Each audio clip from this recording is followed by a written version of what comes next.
Under the flickering streetlight, a face too perfect to be real stared back, jerking, glitching, and smiling as if it already knew you couldn't escape. Deepfake Doppelgänger submitted by Michael O'Connor. It all started with a video call. My brother Alex and I had been living in different countries for a while. He moved to London for work, and I stayed behind in New York. We'd catch up every weekend, the usual sibling banter, talking about work, family, and the latest shows. I knew his routines, his face, his voice, everything, or so I thought. That night, he called me out of the blue. I was half asleep, but I answered anyway. His face popped up on my screen, a little grainy at first, but it cleared up after a few seconds. Alex grinned at me, his typical crooked smile, but something about it felt off. I couldn't put my finger on it, so I brushed it off as fatigue. "Late night?" I asked, rubbing my eyes. Alex nodded. "Yeah, just wanted to check in on you." His voice was normal, but there was something in the way he spoke. His words seemed too deliberate, like he was rehearsing them. I tried to ignore it. "Everything okay over there?" I asked, leaning back in my chair. He paused, just for a second too long, and then nodded. "Yeah, everything's fine." Something about that pause made my skin prickle. I wasn't sure why, but I suddenly felt uneasy. Maybe it was the late hour, or maybe it was the way he was looking at me, like he wasn't really seeing me. But I laughed it off and chalked it up to paranoia. "All right, well, I'm gonna crash," I said, stifling a yawn. Alex just smiled. "Talk soon." The call ended, and I sat there staring at the blank screen, feeling a strange sense of unease I couldn't shake. A few days later, I got a message from Alex. "Hey, can we talk?" Nothing unusual, but when I opened the chat, the uneasiness came back. The phrasing, something about it didn't feel like Alex. The words seemed forced, too formal, like someone was mimicking how he'd speak. When we hopped on another video call, I watched him closely. His face looked the same as always, same stubbled chin, same unruly hair. But as we talked, my heart started pounding for no reason I could explain. It was like watching someone wearing my brother's face, but not really him. "You sure you're okay, man?" I asked, trying to laugh it off. He gave me that same too long pause. "Yeah, just tired." But his voice was too smooth, almost mechanical. My breath caught. I knew something was wrong, but I couldn't explain it. The video lagged slightly, and for just a moment his smile glitched, flickering like static. My stomach twisted.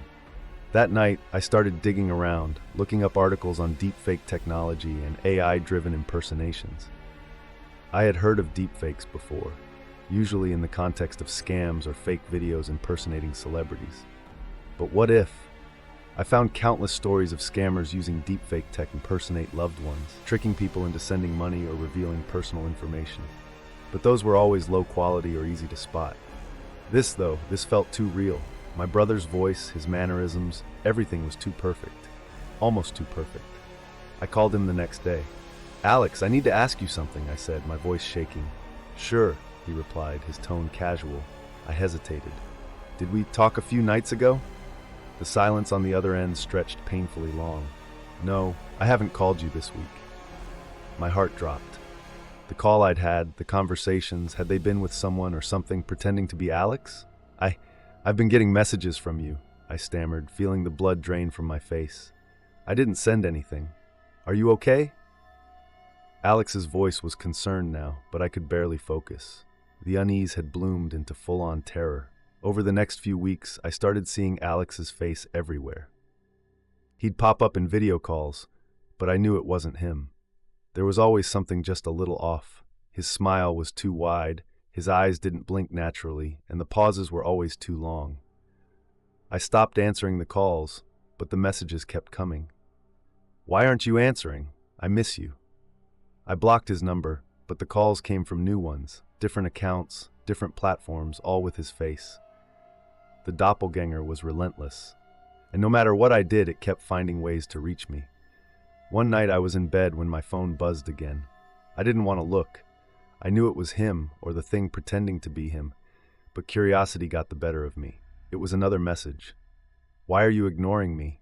I stared at the words, my pulse racing. Slowly I opened the video message that came next. It was Alex's face again, but this time, something was horribly wrong. His skin was too smooth, too flawless. His movements were jerky, mechanical, like a poorly rendered animation. And then he spoke. "I'm still here. Don't you miss me?" I dropped the phone. My hands trembled as I backed away from the bed, feeling a cold sweat break out across my skin. The realization hit me hard. This wasn't Alex. It was a deepfake. An AI-generated doppelganger that had taken his place. And now it wouldn't let go. I went straight to the authorities. I showed them the messages, the calls, the video evidence of this imposter. They assured me they'd investigate, but I could see the skepticism in their eyes. They didn't believe me. After all, who would? But the deepfake wasn't done.